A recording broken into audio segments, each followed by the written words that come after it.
Hey PC gamers, and welcome back to the PC Gamer Chat Log. I am Lauren Morton. And hey everyone, I'm Molly Taylor. This week, Molly and I are having on our Evergreens writer, Cara Phillips, to talk about browser games. Because Molly and Cara in particular have childhoods filled with weirdo browser games, some that I have never heard of. So we're going to be talking about a mix of things like that. The legacy of browser games, like, RIP to Flash Player, all the weird social MMOs. And then we're going to talk about like modern things too, and where like the browser game scene has come and gone. And I think actually we're going to wind up talking about some things I didn't expect. So looking forward to that. Before we get there though, Molly, what did you play last week? Yeah, so no browser games. No browser games for me, but I have been playing Morthwood. Oh yeah. Which is the they kitchen sink. Yeah, they call it like a life sim RPG, but to me it plays more like a survival crafting game. Yeah. It's like medieval. It's got really nice vibes. It's got fantastic vibes. The game is also only being developed by two people. It's like a two-person team. It's got these really great medieval vibes. It's got like this like bardcore flute soundtrack that is like super cool. It's a little rough right now, I think. It's in like a it needs a little more time to cook, I think. Maybe there's some bits about it that I really don't like. I don't like the combat. Feels very rancid. The combat feels gross. Yeah, you've been playing as well, right? Yeah. The combat does not feel good. The combat feels gross. I'm constantly hungry in that game as well. Same. Which is funny because in comparison, I can go like literal days without sleeping because there's like a day-night cycle, there's seasons. But unlike similar games, there's no like curfew, right? There's no arbitrary I have to go to bed by this time, otherwise I'm gonna pass out. Like you could just keep rocking with it, which I like. I like that. But yeah, I'm like constantly hungry. The combat kind of sucks. The quests are like very obtuse. They are. Yeah, it's like go and do this thing, and then it doesn't really tell you where to do it, or it'll tell you where to do it, and then it won't tell you where to go back and like resolve it. So if you've like picked up a quest, and then you've like left it, and then you do the quest, and it's like go back to this NPC, and I'm like, where are they? Where is this NPC? There's definitely, some kind of like, for me, glaring frustrations, but it has got very good vibes. I like that it's farming, but you don't have to farm. I like that you can kind of just explore and loot and forage and kind of get coin and sustain yourself that way. I like that there's like options. Again, immaculate vibes, genuinely immaculate vibes. My cozy medieval peasant fantasy, it's happening. I think, I put like 20 hours into it, and progression is really slow as well. I only got to upgrade like one tool. I think in a few months it's going to be like in a much better place. It's definitely a game that with a little more time is going to be really good. Really cool. Yeah. Yeah, but like right now it's like I play it and I like it, but it definitely like annoys me at the same time. Yeah. I don't know how you felt about it. I like similar. So, for me, first impressions for things like that I harp on that so often. It's about how it feels to use your tools, how it feels to do the combat. And if it doesn't have if those like animations and pressing those buttons doesn't feel great, like not everything needs to be like pixel sprite animations where you can do a real good like 2-frame whack, but that feels real good if you can get something close to that, even in something that doesn't have that kind of setup. So that put me off initially, and then the combat feels a little bit clunky. It's a little soupy and not as responsive as I want it to be. I do actually like the kitchen sink approach. I mean, it's got DNA from things like Stardew, things like other crafting life sim things. It's got some Fable in it. It's got some Skyrim in it. It's got some like older than that Elder Scrolls in it. I do like the concept of not being like told absolutely everything about a quest, but you do have to sort of leave breadcrumbs, like, and it doesn't do that super well. But I'm super interested in setting. My friends were having a fun time watching me. I was like streaming it to them on Discord and they were into it. I liked finding funny little outfits. I got some Jester's clothes from an early quest that I put on and like a pumpkin hat. That was great. But I think it was around the time that I realized it has those like sort of Fable and Sims mashed together social sandboxy bits where you can like use different interactions on people to like boost or lower your relationship with them.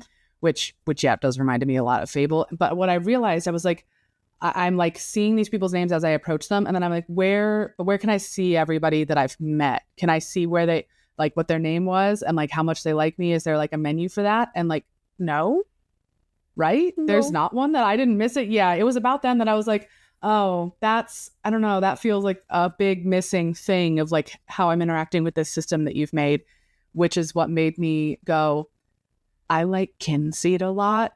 Kinseed is doing a lot of the same things, or did. And I think Kinseed is really good. So I was like, I just need to go put more hours into that, which that is another like weird, creepy, like social sim sandbox type game where you're meant to like pass on you're meant to like hand down to different generations this property, like as you're taking care of it and like have a kid and like, and you could run a store and like make your spouse like run the store for you while you're out adventuring. And cool. there's all sorts of neat bits. And I just remembered, I was like, that has a menu that tells you everybody that you've met and like what you've learned about them. And it doesn't tell you where they are on the map. You have to go find them. If you know what town they live in, you have to figure it out. But like, it does give you like the things that you need to like, piece it all together. So I went back and just played a lot more Kinseed over the weekend after spending a little like 3 hours or so with Morthwood. But I do like its concept, and so I want more of those. So it's definitely, I think, like I said, I think a little bit more time in the oven. I think Morthwood is genuinely going to be super fun. Like it's not a bad game even right now. Like I've been having fun with it. I put 20 hours into it. Like I'm having fun with it. I just wish that it was just a little more fine-tuned, I guess. Honestly, the thing that's annoying me more than anything right now is all of my crafting tools and chests are like clumped together because the craft from chest radius is so titchy tiny. Oh no. Yeah, so like everything has to be like clumped together, otherwise it's not gonna like pull anything from the chest. You can't use what's in your storage. Yeah, that's probably like my biggest annoyance right now, apart from the combat. But like I said, excellent vibes, fantastic vibes.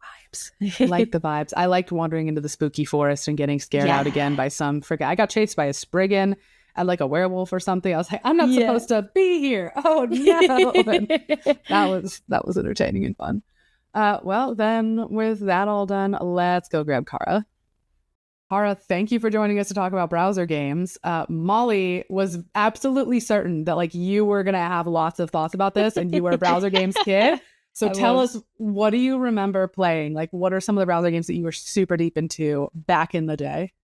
It was definitely like I grew up at that prime age of like Moshi Monsters and Club Penguin. They were like the thing that we were into when I was in school. And it was never like, oh, you've got to hop on Discord. Like that just wasn't a thing. So it was like, oh, come visit my igloo at like this specific time in the evening. We'll make sure we're on the same server and stuff, like messaging over AOL. Or like leave me a note on my pinboard and stuff, which was so wholesome. But like the thing that I was so into when I was younger was Webkins, which it really wasn't that big in the UK, but so I like had no friends to play it with, but I was like so into this world, and like that was to like when I was maybe 13, I was like, I'm finally ready to get over Webkins. But it's just I love it so much. Okay, tell me really quickly about the difference between those three things. Because like Club Penguin, I'm vaguely aware of. Webkins, I'm also vaguely aware of. I've never heard of Moshi Monsters before, though. Oh, have you not? Was Moshi Monsters not a thing in the US? I'm probably too old for both of you. That's the reality. Oh, okay. It was basically like, instead of like a penguin, you had like, you picked from, I think it was 5 monsters. Okay. And you could like change the colors of them, and then you had like a house, and there was a boardwalk that you could go on with shops and stuff, Oh, and it's you freaking added your friends. Neopets. Yeah, basically, Okay. yeah. But it was, oh my God, it was like all the rage when I was a kid. That was like the thing, and you collected these little creatures called moshlings, and they like had their own lore to them. They had songs and all sorts. It was a whole thing. So they're all like the browser games that were really popular in that era. We're talking like from me late 90s, but also like early 2000s, mid 2000s, late for you guys as well. But like very like internet chat room kind of experiences. And Molly and I've talked about that a little bit before, but that was very popular at that time as like this like sort of game where you have a little avatar, but really it was just like the experience of the old internet and like being in a chat room with people and meeting strangers. What a time. It was so much easier then. It was like, if I don't know, it was so, yeah, like you were driven by these social interactions with games like that. And I found it particularly like frustrating when you were in a game which, instead of you being able to like type a message, you had to pick from pre-written like speech bubbles to like structure a sentence. I don't know if you guys ever had that, but in like a lot of like Dark Souls clubhouses, style. I guess. Yeah, it was like you had to make these messages from like pre-made things, and it used to really annoy me because I used to want to be like, what's your favorite animal? And I like couldn't ask that. It had to be weird slang that people came up with to like talk about things. Molly, what do you remember playing as a kid? Again, we've talked about this a little, but for anybody who doesn't remember. Yeah, so I was also very big and kind of like grew up in the age of like the browser-based social MMO, I guess is the best way to explain it. See, I was also a pretty big Club Penguin kid for far too long. I was still playing Club Penguin when I was like 15 or 16 and like had a boyfriend and everything, like because they brought in card jitsu, which was like this, it was like this it was this card game, and they had like real cards as well. Maybe that's where I started to get into gachas, because you could buy real cards and you could like pull cards and stuff. Oh so no. I was into Club Penguin for entirely too long, basically. So that was a big one for me. I was also into Gaia Online, which was kind of more chat roomy than it was like gamey, but that was still a big one for me. Oh my God, there were so many. Habbo Hotel was like a big one when I was growing up as well. Habbo Hotel was huge, and I would play that quite often as well. And then there were ones that weren't quite as kind of social MMO-y. They were more like flash games. So I used to play one called The Impossible Quiz a lot, which I think people might. Yeah, I think people my age will very much remember that one. That was very silly, very goofy. Quap was like the other one where you have to make the guy run.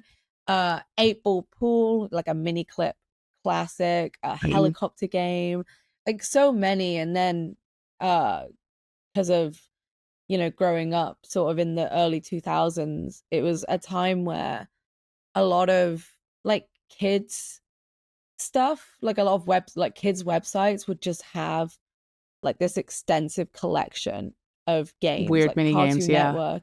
Yeah, Cartoon Network had a bunch of mini games. I remember playing a ton of them when I was a kid.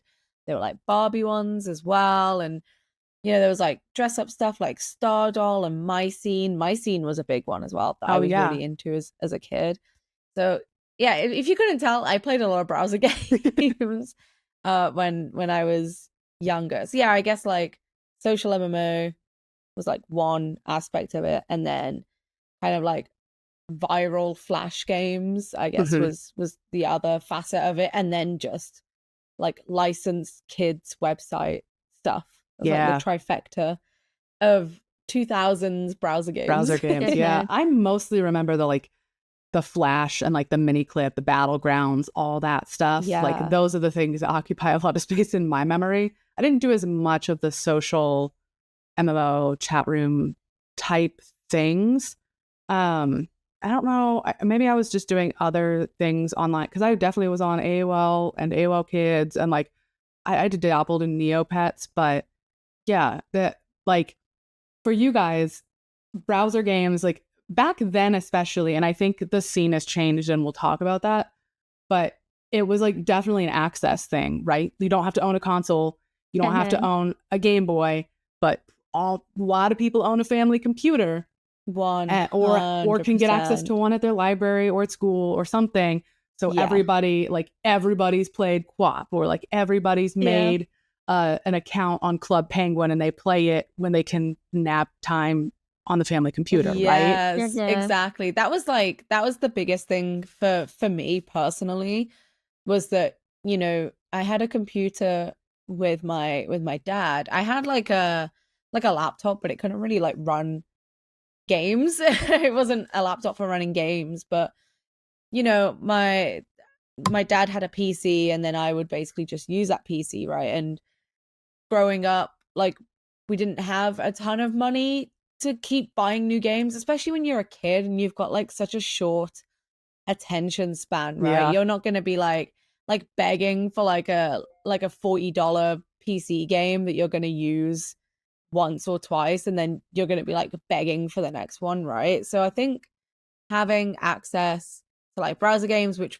obviously a lot of them were free, most of them were free, they had like paid aspects to them, right? But a good chunk of them were free to play. I think just having that immediate access, it wasn't super reliant on having a good PC either, which I think was also a big thing. Like, just a mixture of all of that really helped me engage with the hobby in a way that I wouldn't have necessarily been able to do without browser games, you know? Yeah.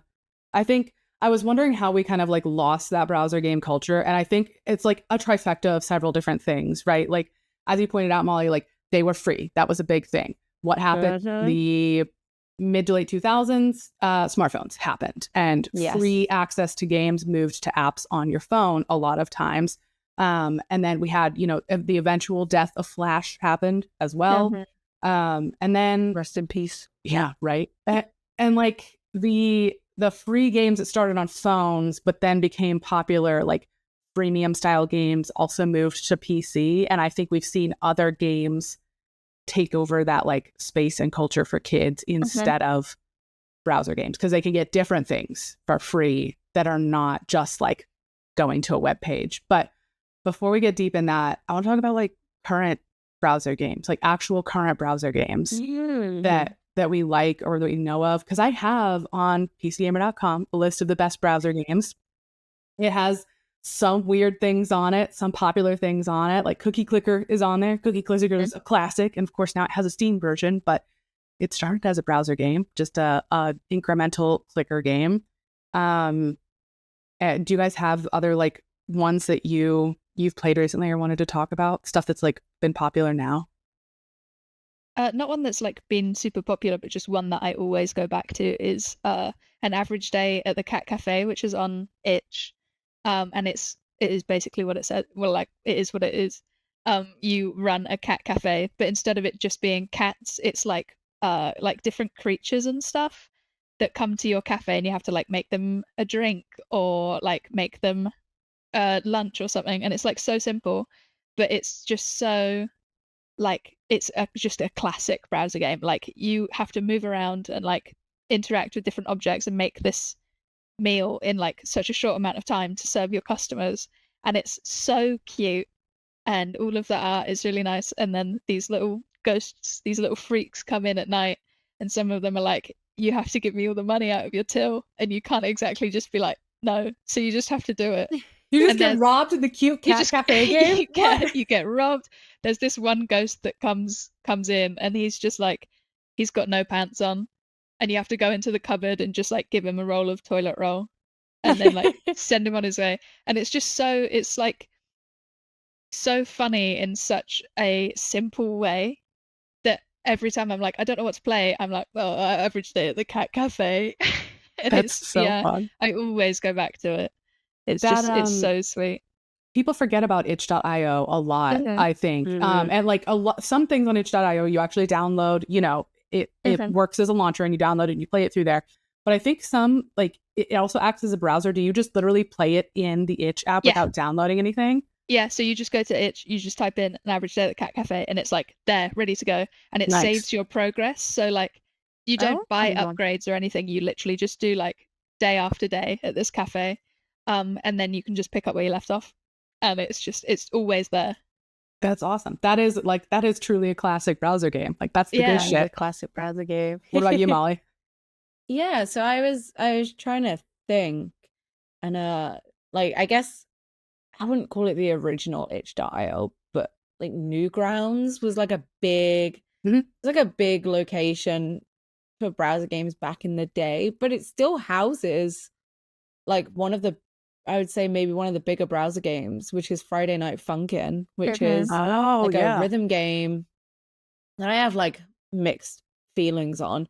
But that blew up. You look on itch and there are a ton of Friday Night Funkin' like mods for this Oh. like Newgrounds game. That's like a pretty big one. I've played that quite a few times at this point, and like I said, I have mixed feelings on it. There's some stuff it does well and some stuff that it doesn't do well. That's kind of one of the games that I think is still keeping like the joy of browser games alive. I used to play like a ton of Scribble.io during lockdown. Like that was a super easy game when like all your friends are bored. It's like, should we just play Scribble? Let's just play Scribble, everyone. Yeah. So that was a good one. I'm pretty sure we've played that like on Team before as well, like many, many moons ago at like a Christmas party, remote Christmas party we had. And then you've had the password game like this year or last year. I forget when that came out, but that was like creating a password, figuring out like it kept giving you all these different rules that you would have to figure out. I really enjoyed the password game. Did I finish it? No, I did not. Did I enjoy it? Yes, I did. And then I felt like there was another one that like the team super like really got into, I think it's called What Beats Rock at one Oh point. yeah. Yeah, which like I don't know how much of a game that really is, because it's just you typing a word and then determines whether it beats it. But I think that's kind of a game. That's kind of a game. I enjoyed that one as well. Yeah, there's quite a few like when I think I was like, oh, I don't really play browser games anymore. Then I think that they're still out there. They're still Yeah. definitely out there and kicking. Even stuff like Wordle though is like technically a browser game Yeah. because it's Yeah. like a puzzle that you're doing, and everyone, like I say everyone, like so many people are like, I've got to keep up my Wordle streak. I've got to go in and do this New York Times like game, and that's like technically a browser game. Yeah. And everyone Yeah. loves that one. Yeah. It's got a cult following. I think my personal favorite of like recent modern browser games is one called A Dark Room, which is on our list of browser games. It's like ASCII art in style, like the way that like Dwarf Fortress kind of is, but it's all black and white, and it's this weird like post-apocalyptic clicker game where you like slowly build up resources and you have this little settlement and people join you and you have to like venture out into the darkness, I think, after you like create light for the first time or something, like light in the darkness. I'm trying to remember how it actually starts. And then and then you slowly build up, like you have to craft like weapons and like torches and like medicine for yourself, and you like it turns into this thing where there's a map that you explore also, and you click yourself around the map and you have to have enough resources to like get where you want to go and then come back again, all in this weird ASCII art style. And then it all has like these real-time battles also in it. It's super cool. It's super interesting. And it has like a weird post-apocalyptic story, and it's all very like minimalist and like kind of creepy. That one I think is like just so cool. That's like my personal favorite browser game. Like, well, I said, I know the Pictionary type stuff is really popular. That is like so easy to just pick up and play with friends. And I think the other one that I haven't personally played is Fallen London by Fail Better Games. That's like they have like Sunless Seas and Sunless Skies. I think those are the names of them that are in the same universe. Fallen London, the browser game, came first. Never touched it myself, but I'm given to understand it's like very cool, very like eldritch, like strange London horror type vibe. I don't know if either of you are familiar with it or like have ever touched it before. I haven't, but I know a lot of people that are like, this is really great. Check this out. It's like you're one of those hidden, I don't know, not even a hidden gem, but like a very like you've heard of it, but you've never tried it. Like you're really good type of deals. Yeah. You guys were talking about like, oh, which way did I want to go with this? I think kind of how like, I guess the culture has moved with browser games. Partially, I'm so curious about the fact that like it's really viral now in the way that you guys are describing, like because of Wordle, because of Cookie Clicker, because of What Beats Rock. Like instead of having a Newgrounds or a Mini Clip or like an AOL for Kids where like everybody goes and gets their browser games, it's very like, here's a website that someone did this funny experimental thing, and then everybody flocks to it. Like everybody goes to play the thing where it lives, and there's not the centralization. It's all very like fad based. Does that feel like where we're at with browser games right now? I think a little bit maybe. Yeah, I think you still kind of itch still serves as like a very good hub. But I do agree with you, Lauren, in that I think a lot of the ones that have gone viral are the ones that have their own like dedicated space. The password game was literally just like the passwordgame.com or like the password.game or something. Like that was its own website. What Beats Rock is its own website.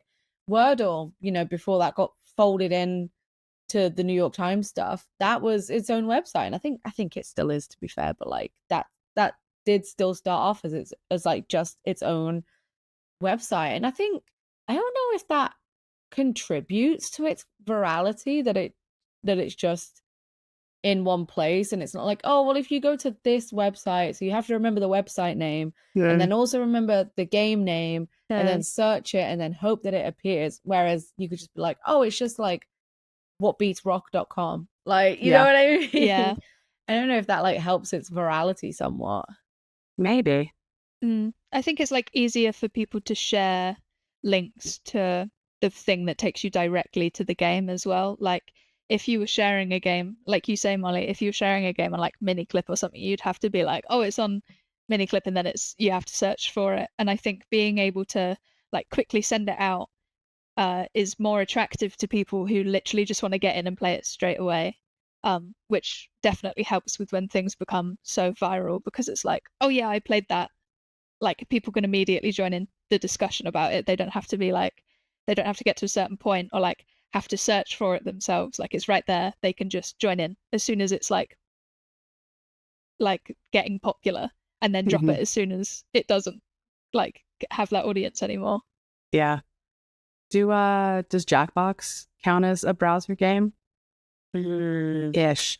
One person owns it, right? And then a bunch of people join like through their browser or through their phones. It has like, because I think like part of the core fundamental part of like talking about browser games is that access that you guys were talking about, is like the ease of access to a thing without specialized hardware, without buying a game, without whatever. And that like kind of has that. Like if you have a friend that has Jackbox, almost gets there, I think, but it's like there's more considerations, right? Like it's I think it's a really good way of getting like family members that don't necessarily play games. It's like very easy to just be like, oh, just put this in your phone and then you can join. But then it's like you kind of have to do it in person if it's family. Like you can't really say to your family, well, you need to get this app called Discord, and then you need to make an account, and then you need to join my server, and then you need to join this voice call, and then you need to click on this thing that I'm all the streaming. Things that go with it. Yeah. Which like I think largely, if say you're like in a group in a room where you can immediately boot the game up and then tell your family put this link in, but I think ultimately there's still that barrier. Right, there's still that barrier for a lot of people. Whereas I think like pure browser games, like even like these days you can play them on your phone as well, which you don't even need a PC anymore. Yeah, depending on the game. I was thinking about like again, where that culture of like, I hate to say it, but like, what are the kids playing? Because like that's what we're talking about, is like being a kid before you have adult money, before you're allowed to get whatever you want, and you're like, what can I get my hands on to play? And I was thinking, like, is Roblox now the real home of that same phenomenon? Because it has like Roblox is free, right? The base game for Roblox, and they sell Robux to people. You download Roblox, and then the games inside Roblox, like Dress to Impress, Anime Defenders, whatever else is on Roblox, those individually get popular. Me. What? Yeah, I think there's one called like Adopt Me or something. Oh, it's like a pet one. It's like Webkinz. I've seen it. Oh, yeah. Okay. But you have to get like a physical plushie for it with a code. So my Webkinz itch. Yeah. So really, wow, it's bringing back the old recipes, just like repeating things that we worked 15, 20 years ago. Like, just do it again in Roblox. Yeah, I think Roblox is becoming maybe like the new browser games hub. Even though it's a launcher, right? You still have to download something. Yeah. But it still gives me that same feeling that I would get as a kid, like booting up like Miniclip, loading up the web page for Miniclip, or for like cool math games. Oh yes. Or like Newgrounds, and just browsing and seeing what new thing I could find to play like that day. It definitely gives me those same kind of feelings when I'm looking at the Roblox launcher. It definitely has that like weird crunchy vibe to it too. Oh, yeah. Of like just awful looking, like some of them are strange. Like that's what the bad old days of browser games were like what is this? I'm looking at this horrible little Flash game that everybody's talking about. This is what it looks like? Yep, sure is. We're all having a great time. Yeah, I think the only thing that like sort of skews the complete feeling of like, oh, Roblox is essentially like the next or the newest browser game hub, is because a lot of the I think they're called experiences in Roblox. They're like different game. Yeah, so a lot of the experiences, they share like a general aesthetic, and it's like so typical to Roblox. And what made like finding a new browser game so much fun is nothing was the same. Like it was really hard to find a game that was like, I don't know, Fancy Pants or like Avalanche or something like that. It was like hard to find a replica, whereas with Roblox it's like, yeah, you've got all these different experiences, but a lot of it falls under that same like look or the same general like mechanics and stuff, which sort of skews that line of like each thing having like its own unique identity, which was so precious about browser games in particular. Yeah, I'm thinking about they're working within the confines of what Roblox gives them, basically, right? Yeah, it does take away some of that character. I feel you're right with that. Yeah, I feel like that's how Flash games were, though. Like some of them really went above and beyond, looked very interesting, but there were so many like viral, before we called things viral, like popular Flash games that were just like, you know, solid colors, vector thick lines, black lines. With like they all had a certain look about them. Like everybody learned to use Flash and make things in Flash in the same way, and so you got like, my memories are mostly of like weird physics-ish simulation games, like the ones where you would like hit something with a bat, or the two guys shooting arrows at each other, the two stick figures that you like shoot an arrow and you like look at the trajectory or whatever, and it like, phew. Like that's what I remember so many Flash games being, is like, look what we can do with math. Look at what this can do right in your computer. Like, look at this thing. There was one called, I can't remember if it was called Interactive Buddy or like Kick the Buddy, and it was just this like gray blob. Why were they all so violent? Like, yeah, it was like a massive gray orb with like a gray orb for a head and 2 gray orbs for arms and 2 gray orbs for legs, and you could just like pick it up. You could drag it around. You could like throw it against like the wall and stuff like that. And that was all like, look at how cool this is. You throw it and it goes. It's like real physics, everyone. And I remember that one being like it's like, wow, this is so cool. But I do kind of agree with a lot of Flash games, maybe looking vaguely similar. It's the vectory-ness of them, right? Like I always think of Adventure Quest when I think of like quintessential Flash ass looking Flash game. I always think of Adventure Quest, like where like all the limbs kind of move almost like independently of the body and stuff like that. Like almost like it's on like hinges, like a doll or something. I don't know. That's what I always think of. I liked Adventure Quest. It was cool. Yeah. I remember so many Flash games being like weirdly violent. Now you're like reminding me of all these strange things. Like, I mean, like there was one about like being a Yeti and you had to hit penguins with a bat to like, oh my God, to like launch them. And that's what you would like, instead of a ball, you were just like launching penguins. Why is that ringing a bell? I don't know what it was called. Someone will remember. I know this is what we had before Club Penguin was just like hitting penguins. And there was totally blood. Rings a bell. There was one called Whack Your Boss as well, which was just like figuring out a bunch of different ways to like kill your boss, if I remember. Oh my God. Correctly. What an era. Yeah. Why were they so violent? I think because like that was funny in that like time period because it was like so unrealistic and you were like, whoa, I can like club this penguin, which you wouldn't do now. It was But, very like shock era of humor. Yeah, for it was sure. like that Weeble and Bob. Oh my God, Weeble and Bob. Yeah, like it was like that Weeble era of just like violence equal funny. Yeah, it was like the Jackass era. Like these Flash games are like the kind of things that you'd expect Johnny Knoxville to like actually do. Yeah. And that was hilarious. That's why they were so like, that's why I think kids in particular loved them, because it was just like you weren't allowed to watch action movies and stuff like that. So it's like the closest you can get is these ridiculous games that are like stick figures beating each other up. Just because like that's as close as you can get to it. I'm thinking about a couple other modern categories of like browser games that have stuck around. One being well, how they stuck around. I'm looking at this list and I'm looking at my entry for Catan Universe, which, you know, the board game Catan, but it's the online version of it that you can play in a browser. And I'm like, I wonder, I don't know how popular that is anymore. If there are like good player numbers there. I haven't checked it out in a long time.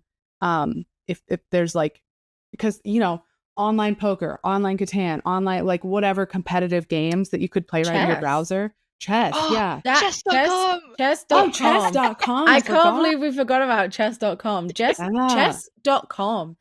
Like, I don't know about now, but in lockdown, chess.com was huge. Like, oh, I'm such an advocate for chess.com. Yeah, like all the Twitch streamers were playing it. They were having like tournaments. It was massive. I have never seen so many people playing chess as I did during like the chess.com lockdown era. I don't know how Twitch streamers made chess cool, but they really, really did. I remember watching so many like Ludwig streams. I was like a big Ludwig enjoyer during lockdown, and I would watch him play the shit out of chess. That was huge. I think obviously it's like it's not really like all that now amongst Twitch, but at the time, I think it's still like they're trying really hard to keep it relevant, because I don't know if you guys know this, you can currently fight Mudeng in chess. Wait, is Mudeng good at chess? Mudeng is, I'm not gonna lie, Mudeng is cracked at chess, and I was so humbled by this pygmy hippo. Like, she beat me at chess, and I haven't beaten her yet, and I hate to admit that, but there's just something about it, because there's all of these bots that are done after like streamers or YouTubers and stuff like that. Like, you can fight Pokimane at chess. You can fight CDog VA, who is ridiculously good at chess as well. He has humbled me. And then like, they've got Mudeng and stuff. So it's like there's clearly still enough player base for them to decide to put in like modern trends. Yeah, like Mudeng is a very recent trend for chess.com being popular in 2020. Yeah, which is crazy, but chess has never been so cool, I guess. The other thing that was really popular that year, and I can't believe I didn't think about this either, was the GeoGuessr. No, but next GeoGuessr, Blazeball. Oh yeah, we have some big Blazeball fans Yeah, on team. Some big Blazeball fans. that I was think such a Phil phenomenon. Savage. Yeah, I think Phil Savage was like a big Blazeball guy Because at that was, some the big point. fake baseball thing. Everybody votes on new rules for how to play the fake baseball. And it was, a very unifying experience. Again, in the middle of 2020 is when that popped off. Everybody was getting into browser games. It was, I guess it comes back to that access thing. We are so used to like our community of people playing certain games and certain things getting popular like on PC because we have this equipment sitting here and like that's what we've invested in. But when it came to suddenly everybody wanted something to do, we like everyone together very much retreated into like the most accessible things that we could get our hands on, like chess.com, Blazeball, and GeoGuessr. Talk about GeoGuessr. So yeah, GeoGuessr was like this. I mean, I say it was. It's still pretty big. It's still pretty popular. I get TikToks for GeoGuessr like all the freaking time. It is literally just can you call it a game? It's gamified Google Street View, right? That is what it is. You get given a location in Google Street View and you can look around and you can click around and you have to guess based on where you are in the street view, where you are on a map, right? And it can cover like the entire world basically. And some people are very, very good at it. It's basically like looking at signs or looking at license plates for context clues, right? As to where you are and then kind of narrowing down the search from there. I am dog shit at GeoGuessr. I am so bad at GeoGuessr. Geography has never been my strong suit, but there are some killer GeoGuessr gamers out there. Like it's crazy. Have you seen the one on TikTok that's like, this is that one specific rock from this island between two islands? Yes. I saw a clip of someone recently being like, this is like a French fence. Like this is either here or here, but because of how this fence is constructed, this is like from this particular country. I was like, how do you know that? Because you played so much GeoGuessr, clearly. And it's been in Games Done Quick before also. I don't remember like what the category was for it, like what they were doing exactly, but like it was part of that. So like totally, definitely a game. As much of a game as Wordle is, which is also just a little quiz. Truly. And it's had so many offshoots now as well. Like a big one for us British folk is there's like a GeoGuessr for Weatherspoons, which is like it's like a pub chain in the UK. I say it's a pub chain. I guess that's like the best way to describe. It's the pub chain. Yeah, it's like the pub chain of the UK where you go if you want bad vibes and cheap pints. You go to a Weatherspoons. And there's one specifically for like Weatherspoons, like a GeoGuessr for Weatherspoons in the UK, which is ridiculous. I feel like I've seen one as well that's like different locations in animes, maybe. That's like cool. I can't tell if I've made it up or if this is an actual thing, but it's like different places in animes and you have to like guess the show it's from. And that blows my mind. Like, I feel like I pick up on a lot of details, but I could not, unless it's like the KFC scene from Jujutsu Kaisen, like, I'm out. I don't know. Yeah, it's impressive. I couldn't tell you what its name is because like my partner and friends sometimes will get into playing like things like Jackbox and like weird party game things like after I like go to bed. I'm like, this time, bye, you guys have fun. And there's one where they keep guessing Pokemon. And it's like, it's related to Wordle. There was is it Pokidoku?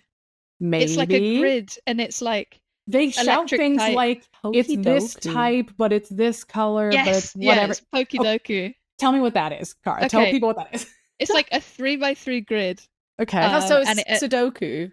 Yes, and at the top it's like anything from like Gen 1, like Kanto region, like... Paldea DLC, stuff like that. And then along the side, it's like another one. So it can be like electric type Gen 1. And you have to pick a Pokemon to fit in that grid. And it will give you like a percentage for how many people have picked that or like how rare your choice is. And it's really hard. Like Ellie, who's on the team, is maybe the biggest Pokemon fan I know. And they will sit down for like an hour and just stare at this grid like... how do I solve this? It's so fun though. It turns into a group puzzle solving thing. Like occasionally I'm listening in, like my partner's is sitting on the floor in my office and I just listen to them all saying like, no, it can't be electric type. It's like fairy type. And I can't think of one that's from this gen. And I'm just shouting out random things. They're like, we tried that already. It's so good. But you only get 9 guesses like for the whole thing. There's obviously only 9 squares. So you can't get anything wrong if you want to beat the puzzle because you don't get 9 correct guesses. Like you just get 9 guesses. So if you're wrong, you've lost a slot. Like you won't be able to fill it in. Dang. Yeah. That's super challenging. It feels competitive and it's like it shouldn't be. But if I check the thing and it's like you've picked the most common one, I'm like, what do you mean? I know my Pokemon better than this. Yeah, I swear.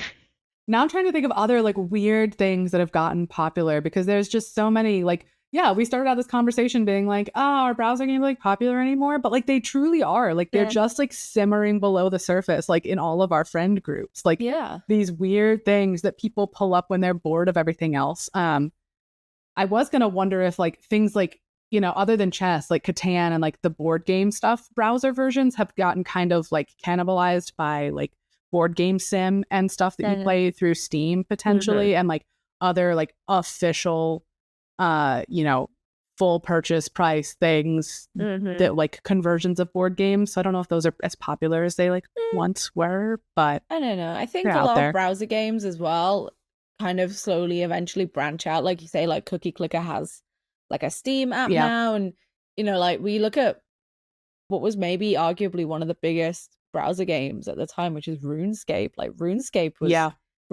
huge, and now RuneScape is its whole, like I think RuneScape has its own launcher now and stuff. Even old school RuneScape, so but that was a huge browser game, and you know, obviously RuneScape is still huge. It's just not really in a browser anymore. Like you used to be able to play Minecraft in a browser as well. I miss those days, which is like, so like peak Minecraft days. Crazy to think that there was ever a time where you could play Minecraft in a browser. But yeah, I think a lot of them tend to end up like transcending the browser eventually when they get big, right? Certain things do. Like definitely, like you can still play Minecraft Classic in a browser, and it's like the most pared down, very stripped down. Basic. Like it is the tech demo of what Minecraft eventually became, basically. It's not like I'm not going to tell someone like you can totally play this instead of Minecraft. Like, nah. Another thing I'm looking at on this list that I don't know if it's maintained popularity is Agario. I feel like that was popular in the like mid 2010s is when that popped up. Is this the snake one where you can like it's like it's Agario was the one with dots, but then there's Snakeio. There were like a ton of variants on that where you can eat things smaller than you, right? Like you're in this giant PvP like void of dots, and you have your little thing, and you can eat dots that are smaller than you to get bigger. But if someone else comes and like touches you, it's like tag. Yeah, that one was big. I never played that one because now you said about like mid 2010s, I can't believe I've forgotten about one of my all-time favorite browser games, which is the Papa's series, Papa's Pizzeria. Oh my Papa's God. You've talked about these before. I absolutely freaking love the Papa Louie games. They're like super basic. Well, they're not super basic. They're just like you know, they're like browser flash games. They've released, I think, Papa's Freezeria on Steam now, and they've got like a handful on mobile. But it was basically just a series of games where you, depending on what the game was, you know, Pizzeria was pizza, Freezeria was like ice cream, Burgeria burgers. There was like a Taco Mia, I think that one was called, which was tacos, obviously. And the whole aim of it was basically you would just get an order, and then you would just make the order, and then you would give the order. It's a classic. It's a classic just making food. But those games ruled. Those games like absolutely ruled. I have Freezeria on Steam, and I have played Freezeria. They are, I don't know, it's like the perfect blend of like really fun gameplay with like the easy access, again, it's that, right? I used to play them all the time at school. I would play them in college. I would like come home and I would play them. They're so good. Again, it's great because it was like a really fun, almost fully realized game that didn't require me to have like a good laptop to play it, right? Yeah. Fantastic games, the Papa Louie series. They were so good. They were great. So many people still talk about them as well. So it's like, I think now, like, a lot of the popularity that surrounds browser games comes from that place of nostalgia. Yeah. Which is really important because, like, I feel so affectionate about things like Moshi Monsters, for example, that I would have played, that I know as soon as something that is vaguely similar to that comes out, me and everyone who I used to play it with is going to jump on there because it's just like that. You're just clutching on to that, like, oh my God, I used to play this when I was a kid feeling. And that's like so special with browser games. Yeah. Do we have any other like deep cut things that you guys have remembered off the top of your head? Now I'm just like kind of scrolling through itch.io because like I haven't done that in a long time. There was the helicopter game that I used to play a lot. That was like Flappy Bird, but with a helicopter. There was, we've said Neopets. Great. Oh, I'm scrolling past it right now. Apparently, I know it's on Steam now. That's where it's popped off. But web fishing. Yes, I've just started playing that. Yeah, oh, but is it for download though? And it's for not download. Yeah. Web fishing okay, is never mind. Fantastic. It's so good. Web fishing would be a really good browser game, actually. I think that would. It looks like the Flash 2.0 era. Shit. Like web fishing is great. Any other like big 2020 things that got like mega popular? I'm trying to remember like the other big hits. I don't know. We've remembered a lot of really good examples, more than I thought we were going to. So many, like way more modern ones than I even remembered there being as well. I think even just ones that have kind of gamified classic things that are already in your browser, like there were Wikipedia speedruns as well. I think you can class those as games. I think it's a really clever way of taking something that's already there, like on your browser on the internet, and gamifying it. I think that's like really, really smart. I don't know. I would love to see digital pets come back as like browser games, because those are Don't get me started. I know. We've seen a couple, Cara, that are like our standalone download things. Like you played that Rusty's Retirement that was like sort of an incremental thing and like had that vibe, but that was for download. And then one that I'm really looking forward to is Bugaboo Pocket, but that my God. Oh yeah. But that one's also for download. And I'm trying tried bringing Neopets back, but it was like an NFT thing. So yuck. Yeah, that's not fun. I really want to see virtual pet games like that. I wish they could come back as like browser games, because I think that's a great space for them, is just that easily accessible, go make your little pet. Yeah. There was a Build-A-Bear browser game. Did anyone play that? No. It was like Welcome to Bearville or something. Oh my God. Oh my God. All I wanted when I was a kid was a Build-A-Bear. And I finally got one and I could play this game. And I don't know what it was. It just popped off. It was so good. And you just had like a virtual version of the bear that you had built. That I can't remember if you could adopt it into the game or how it worked, but there was this whole world that you just go and explore and play loads of mini games with your Build-A-Bear.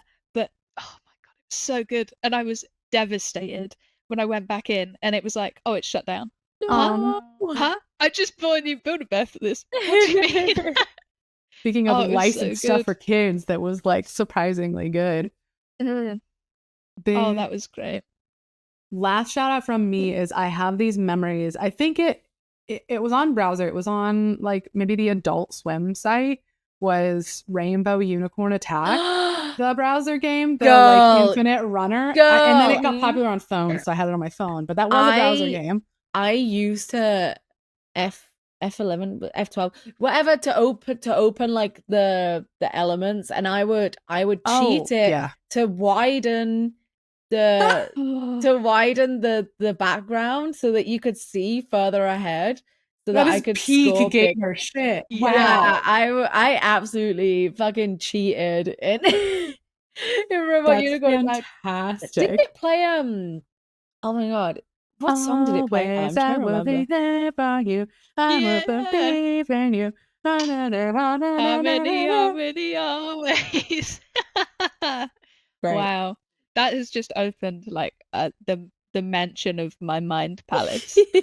Like I had forgotten about that game. Did you like used to turn into, the further you got, you'd like turn into different animals? There was like a panda. I probably wasn't good enough for that. I don't remember. I just have core memories of like I know where I was standing playing that like on my phone, and I was in university at that time, but that was a great one too. Yeah. Well, nice. Well done, guys. That was a lot of really good browser game memories. So many options. And that's that I love that we ended up here, that you guys remembered so many like new recent things that like browser games have not gone away. Sorry about Flash. Rip to a real one. But you can still play a bunch of Flash games, by the way. Some very cool people archived like a absolute fuck ton of Flash games that you can go and still play now. I think you have to download a thing to get them working, but they're there. If you're getting like a nostalgia itch, really cool people have managed to preserve and archive a whole bunch. Yeah. Browser games are alive and well in that format, in new things. The soul of PC gaming, the democracy of everybody playing silly little games together, whether it be Blazeball or GeoGuessr or that strange Pokemon Sudoku thing that I'll never be any good at. Well, that's awesome. So, like I said, you can find our list of the best browser games on PC on the website at pcgamer.com. It may look a little bit different by the time you hear this, since Cara and Molly have given me so many reminders of great things that actually be on that list. And of course, you can always, as usual, find Cara and Molly in my writing on the website about many other topics and all of our usual news, reviews, guides, opinions, and all that. And you'll be able to talk with Molly and I about this week's episode at forums.pcgamer.com. Thanks, guys. Thanks. See you later. Bye.